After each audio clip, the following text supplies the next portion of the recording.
Mga idolo, isang naturalized player lang ang pwedeng magdala ng Gilas Pilipinas sa paparating na laban sa August 28 at 30. Kung ikaw ang papipiliin, sino ang pipiliin mo? Jordan Clarkson ba na NBA level scorer? At kayang gumawa ng sariling tira kahit sino pa ang dumepensa sa kanya?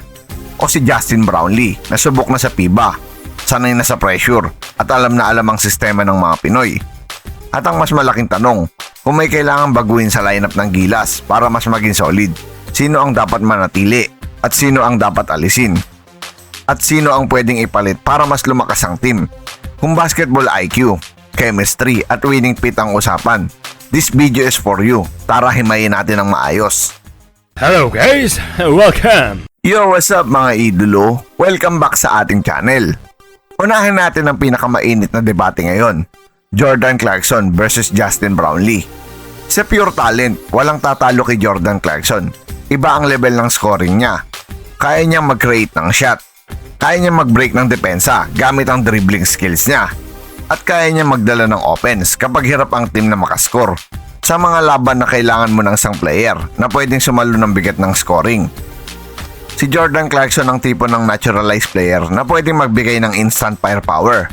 Kapag kalaban mo ang mas malalaking teams, mas physical na depensa at mas mahigpit na perimeter pressure, malaking bagay ang isang player na hindi mo kailangan i-set up palagi.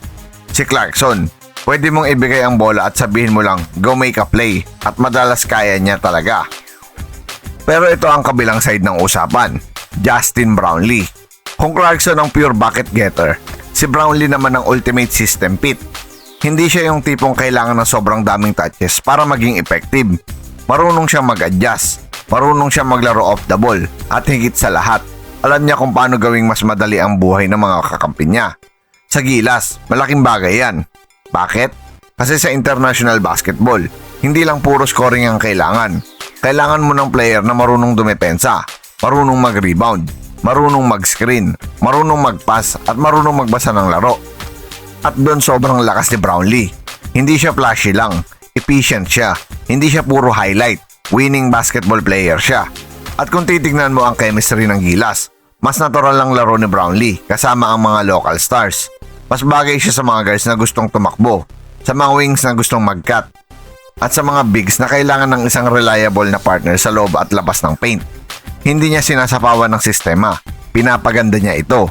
Kaya kung ang tanong ay sino ang mas perfect fit para sa Gilas na paparating na laban, sa opinion ko, Justin Brownlee ang mas bagay kung ang goal ay balance, chemistry at mabilis na integration. Pero hindi ibig sabihin nito na mali si Clarkson. Ang totoo, depende talaga sa kailangan ng team. Kung ang Gilas ay kulang sa shot creation, kulang sa late game scorer, at kailangan ng isang player na kayang sumalo ng opensa, kapag nag-collapse ang sistema, Clarkson ang mas dangerous option. Pero kung ang Gilas ay kailangan ng player na hindi sisira sa flow ng offense, marunong makisama sa sistema, at kayang magbigay ng all-around impact sa magkabilang dulo ng court, Brownlee ang mas practical at mas stable na choice. Sa madaling salita, Jordan Clarkson mas mataas ang offensive ceiling. Justin Brownlee mas mataas ang team fit at chemistry. Pero para sa akin ngayon mga idolo, parang kailangan natin ng NBA caliber player. Dahil parang basang-basa na ang laro ni Justin Brownlee this past few games. Not unlike kay Jordan Clarkson, kayang gumawa ng sariling tira. At fit na fit kila Kevin Kiambao at Carl Tamayo na may outside shooting. At Mike Phillips na sobrang hustle sa depensa at rebounds. Ngayon, pag-usapan naman natin kung ano ang kailangan ng Gilas para sa ganitong klaseng laban. Sa FIBA, hindi sapat na may isang superstar ka lang. Kailangan mo ng balanse. Kailangan mo ng guards na kaya magdala ng bola at hindi natatakot sa pressure. Kailangan mo ng wings na kayang dumepensa sa iba't ibang posisyon. Kailangan mo ng bigs na hindi lang malaki, kundi mobile, mabilis mag-react at kayang sumabay sa pace ng laro. Kung ang naturalized player mo ay si Clarkson, kailangan mo siguraduhin na ang ibang players mo ay handang mag-defend at mag-move without the ball. Kasi si Clarkson, kapag binigyan mo ng bola, may tendency na maging isolation heavy ang offense. Effective yan kapag gumagana. Pero kapag hindi, pwedeng bumagal ang ball movement. Kung si Brownlee naman ang pipiliin mo, mas madali mong mapapanatili ang flow ng offense. Mas maraming players ang makakasali sa laro. Mas magiging balance ang touches at mas magiging natural ang transition mula depensa papuntang opensa. Ngayon mga idolo, punta tayo sa mas sensitibong usapan. Sino ang pwedeng tanggalin sa current lineup ng Gilas? Sa totoo lang, hindi ko agad titingnan ng pangalan. Ang unang titingnan ko ay role fit. Kung may player sa lineup na hindi consistent sa depensa, hindi nagbibigay ng spacing, mabagal sa decision making, o hindi kayang sumabay sa physicality ng FIBA, iyon ang unang dapat i-review ng coaching staff. Kasi sa international basketball, hindi pwedeng puro pangalan lang. Kailangan mo ng players na may malinaw na ambag. Kung may isang guard na hindi makapagbigay ng playmaking at defense, mahirap siyang isama. Kung may wing na hindi makashoot at hindi rin makadepensa, mabigat siyang dalhin. Kung may big na hindi mobile at nahihirapan sa pick and roll coverage, pwede siyang matarget ng kalaban. Kaya kung ako ang tatanungin, ang dapat itrim sa roster ay hindi lang basta pinakamahina. Ang dapat itrim ay yung pinaka hindi fit sa game plan. Halimbawa, kung ang team ay kailangan ng mas mabilis na ball movement, mas maraming perimeter shooting, mas agresibong depensa at mas flexible na lineups, mas logical na bawasan ng mga players na redundant ang role. Ibig sabihin, kung may dalawang players na parehong scorer, pero isa lang ang reliable sa depensa, syempre doon ka sa mas complete player mga idolo.